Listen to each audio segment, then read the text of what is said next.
بسم اللہ الرحمن الرحیم۔ دوستو یہ آج تیسری قسط ہے۔ ہم آج کل ڈسکس کر رہے ہیں پاکستان کی خارجہ پالیسی۔ اس سے پہلے ہم بھارت کے ساتھ تعلقات اور پھر کشمیر پہ بات کر چکے ہیں، اور آج میں چاہتا ہوں کہ خطے میں جو اور ممالک ہیں ان سے متعلق بات کر لی جائے، اور آج میں چاہتا ہوں کہ بنگلہ دیش اور سری لنکا کے متعلق بات کریں۔ ان دونوں ممالک کے ساتھ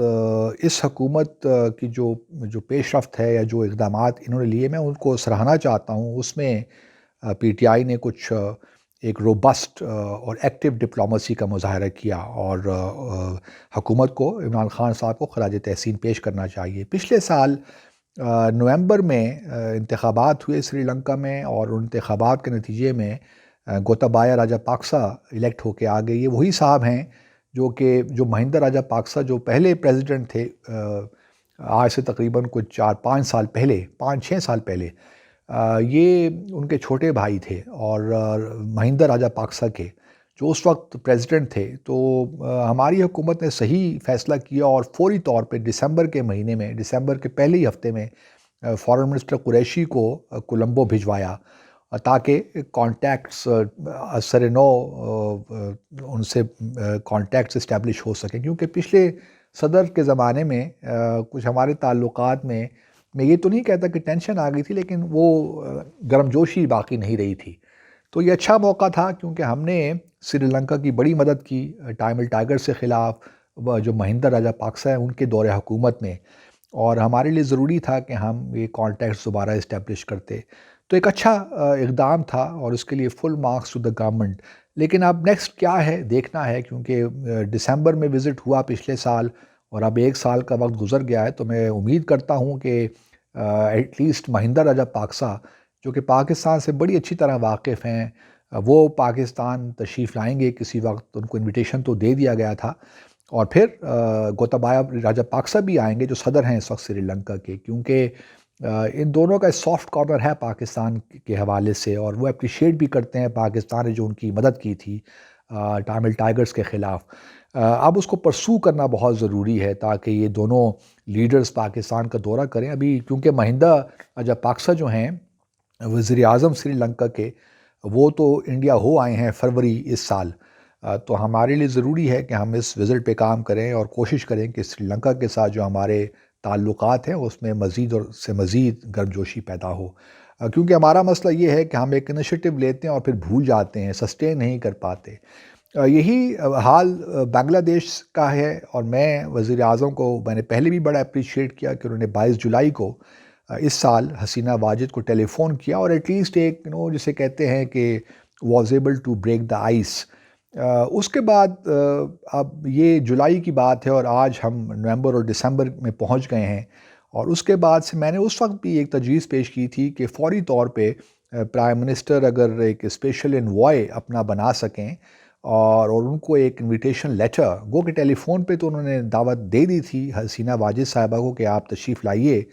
لیکن میرا خیال یہ تھا کہ اگر ریٹن انویٹیشن بھی چلی جاتی فارملی تو اس میں کوئی مذائقہ نہیں تھا، اور میں نے پھر ہمارے ایک پرانے ایمبیسڈر ہیں، ایمبیسڈر برہان الاسلام، ان کا نام بھی تجویز کیا تھا کہ یہ اگر وہ، کیونکہ وہ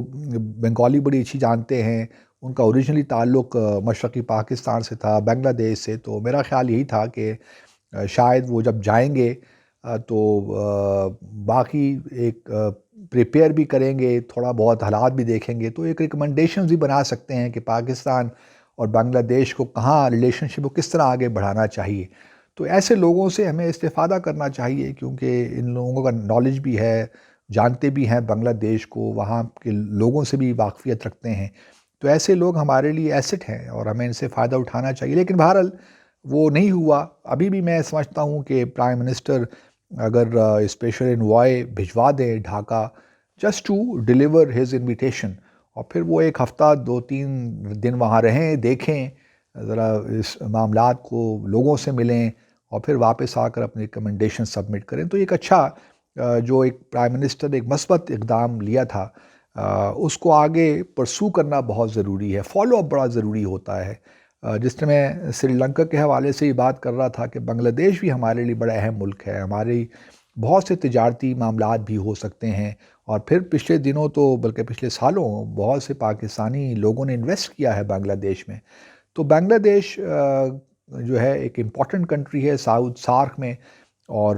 سارک کے حوالے سے یہ بھی کہتا چلوں کہ یہ بھی ایک اچھی چیز ہمارے پرائم منسٹر یا اس حکومت نے کی کہ کم از کم سارک سمٹ کے حوالے سے زیادہ شور نہیں مچایا،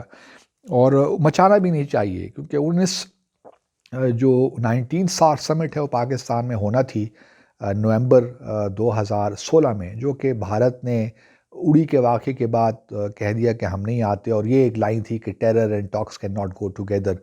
تو اس کی دیکھا دیکھی باقی جو سارک کے ممالک ہیں انہوں نے بھی بائیکاٹ کر دیا، تو وہ ابھی تک ہو نہیں پا رہی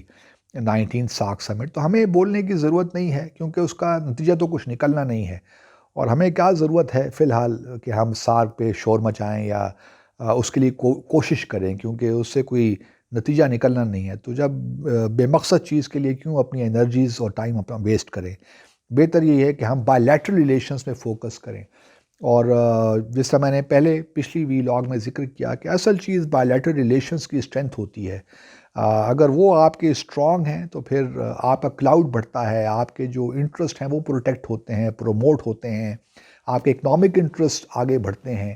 تو بائی لیٹرل ریلیشنز پہ زیادہ فوکس کرنا چاہیے۔ ہمارے فارن آفس کا مسئلہ ہمیشہ سے یہ رہا ہے کہ ملٹی لیٹرل پہ زیادہ فوکس رہا ہے اور بائی لیٹرل ریلیشنز پہ کم فوکس رہا ہے۔ اب اس کو تھوڑا بہت ہم نے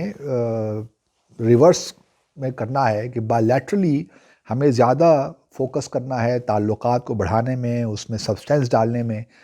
نہ کہ فوکس ہمارا ملٹی لیٹرلزم پہ ہو۔ ملٹی لیٹرل امپورٹنٹ ہے، میں اس کو قطعاً انڈر اسٹیمیٹ نہیں کر رہا، لیکن ملٹی لیٹرل میں جس طرح میں نے پہلے بھی عرض کیا رزلٹس اب نکلتے ہیں جب آپ کے بائی لیٹرل ریلیشنز اسٹرانگ ہوتے ہیں۔ تو ہم امید کرتے ہیں کہ یہ کم از کم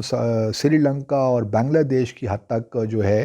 معاملات کو آگے لے کر جائے گی یہ حکومت۔ ابھی 2.5 سال ہیں اس حکومت کے، تو جو انیشیٹیوز انہوں نے مثبت انیشیٹیوز اچھے انیشیٹیوز لیے ہیں ان کو آگے لے کر جانا اب ضروری ہے۔ اب یہ نہیں ہے کہ جو بات آپ نے پہلے ایک قدم اٹھا لیا تو اب منزل کی طرف ہم آگے نہ بڑھیں، منزل کی طرف ہم نے جانا ہے، اور یہ منزل کوئی اتنی آسانی سے نہیں ملے گی، ہمیں اس میں کافی تگ و دو کرنی پڑتی ہے ان معاملات میں، تو کہیں جا کے معاملات اچھے ہوں گے پاکستان کے لیے۔ تو یہ ایک امپورٹنٹ چیز ہے کہ ہم خطے میں کم از کم جو ہمارے علاقے میں ممالک ہیں ان کے ساتھ ہمارے تعلقات میں گرم جوشی پیدا ہو۔ تو انشاءاللہ پھر آپ سے کل ملاقات دوسری ویلاگ کے ذریعے میں چاہتا یہ ہوں ناظرین کہ افغانستان کی بھی تھوڑی بات کر لیں، پھر ایران کے ساتھ تعلقات کی بھی نوعیت دیکھیں، اس سے پہلے کہ ہم خلیجی ممالک کے ساتھ تعلقات کی نوعیت دیکھیں کہ اس حکومت کی پرفارمنس کیا رہی، کامیابیاں ملیں، ناکامیاں ہوئیں۔ تو اگلی ویلاگ میں انشاءاللہ افغانستان اور ایران کے حوالے سے ہم بات کریں گے۔ تب تک خدا حافظ۔